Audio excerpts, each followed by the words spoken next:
খাওয়ানটা মজা ভালো, 40 টাকার ভিতরে খাওয়ান ভালো পাওয়া যায়।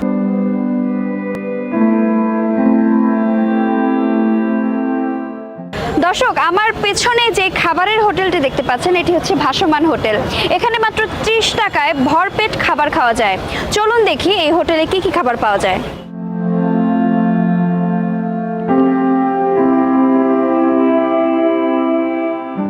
রাজধানীর সদরঘাটের ঘরহীন মানুষগুলোর গল্পটা একটু অন্যরকম। এদের মধ্যে কেউ কুলি, কেউ নৌকার মাঝি, আবার কেউ বা ফেরি করে বেড়ায়। এখানে আসে যেমন আমরা বাঙ্গারি টোকাই, হ্যাঁ, এই নৌকার মাঝিরা আসে। সকাল হইলে 30-35 টাকার মধ্যে ভালো খাবার যায়। হ্যাঁ, আলু ভর্তা, ডাইল আর ভাত। এখানে দামটা একটু কম নেয়। ভাসমান এই মানুষদের পেট পুরে খাবারের জন্য একমাত্র ভরসার জায়গা এই ভাসমান খাবারের দোকান। এখানে সকালের নাস্তা মেলে 10 থেকে 15 টাকায়, আর 30 টাকার মধ্যেই হয়ে যায় ভুরি ভোজ।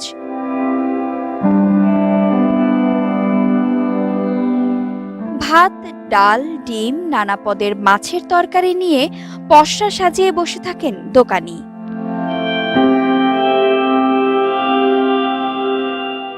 গুড়া মাছ 40 টাকা, পাঙ্গাস মাছ 40 টাকা, রুই মাছ 50 টাকা, ডিম 25 টাকা, ইলিশ মাছ 60 টাকা, ভাতের বেলে 10 টাকা। সকাল পর্যন্ত 2000-2500 বেচা কিনি হয়। একবেলা খাইতে টাকা থাকা না, খাইব কেন, কম খাইছি কম। জীবনের নির্মমতা আর নিষ্ঠুরতার সাথে সখ্যতায় গড়া সদরঘাটের এই মানুষগুলো বাস করে চরম অস্বাস্থ্যকর পরিবেশে। শহরের সকল বর্জ্য গিয়ে মেশে যে বুড়িগঙ্গার পানিতে, সেই পানিতেই চলে তাদের গোসল পর্ব।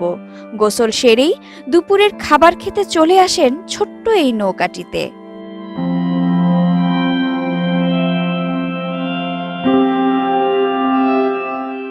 খাওয়ানটা মজা ভালো, 40 টাকার ভিতরে খাওয়ান ভালো পাওয়া যায়। ভাসমান এই হোটেলে আসলে দেখা যায় কতটা তৃপ্তি নিয়ে খাচ্ছেন এক একজন খেটে খাওয়া দিনমজুর। ক্ষুধার জ্বালা মেটাতে তাদের কাছে এটাই দামি রেস্টুরেন্টের খাবার।